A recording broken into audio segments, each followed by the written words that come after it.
Hello, and welcome to the Energy Resilience Lab. Our lab is dedicated to giving you the knowledge, skills, and the encouragement that you need to become energy resilient and energy independent.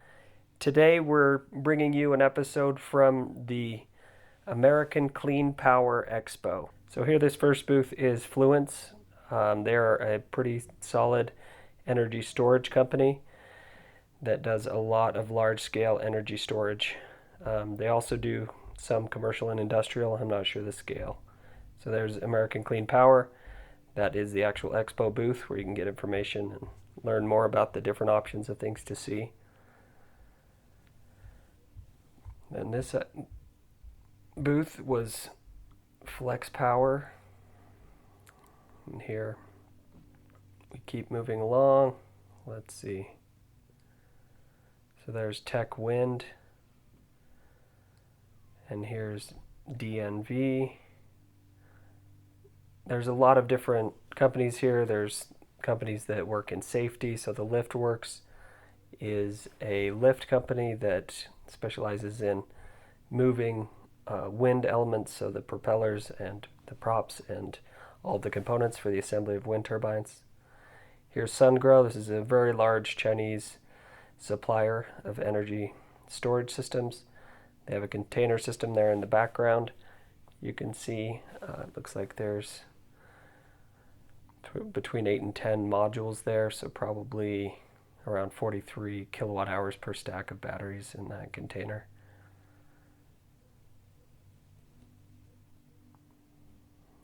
All right, here's some machine learning companies. There's a lot of companies here just dedicated to machine learning, and they give you options where you can connect your energy storage system to their system and aggregate with hundreds or thousands of systems to help the grid respond to demand needs or frequency regulation, whatever they're looking for. There are some safety harnesses.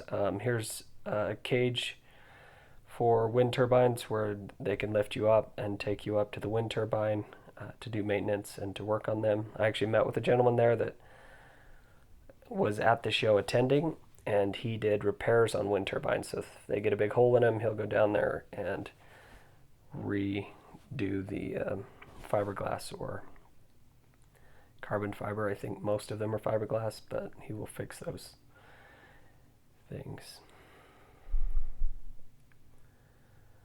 So here's Pierce. Looks like wind turbines and other energy elements there. And then here, just to show you the scale of the show, GE's booth was huge, probably I would estimate 50 by 50 for their booth.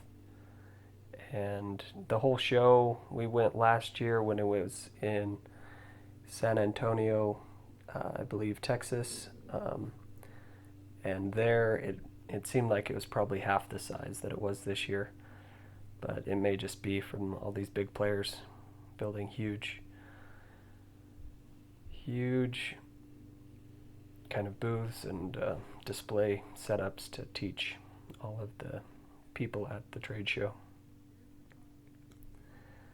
There were a lot of small companies around. There were probably 1,000 companies, it seemed, at this trade show.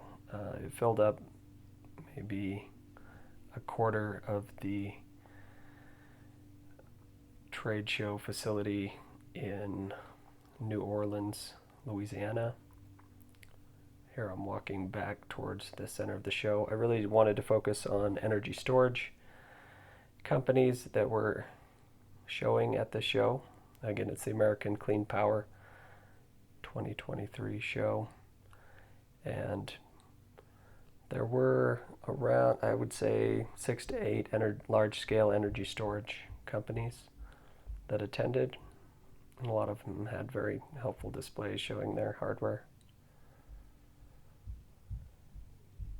Yeah, so any of you guys that are in the utility space or that are working in power and you want to work on more clean power things, you could come to this show. The Department of Energy was there, and they had a couple booths just to encourage people to do more wind and solar and to look into getting tax rebates and other rebates that are available to companies and to people. So that's a really big opportunity right now with the Inflation Reduction Act. You can get a 30% rebate, and then there's other rebates that can, like in the most covered option, which means a lot of boxes have to get checked.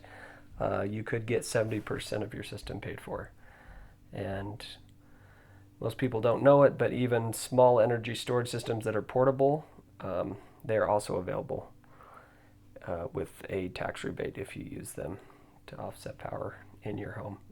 They just have to be above certain limits. There was Jinko Solar, I believe. And here's LSI Energy and IPS. And then there were a few logistics companies just that focus on moving heavy, like battery containers and also wind turbines and other large, hard to move devices. So they have the trucking facilities and manpower to move large objects that are somewhat odd shaped and hard to transport, larger than normal, oversized loads, and overweight. Yeah, thanks you guys for tuning in. This is one of many shows that I hope to attend this year. I will be sharing more videos with regards to these shows and what options you guys can have if you're in the utility space or in the commercial industrial. Probably won't be attending the smaller portable shows, but if I do, I'll share those on here as well. Yeah, thank you guys for watching, and please like and subscribe, and we'll catch you next week.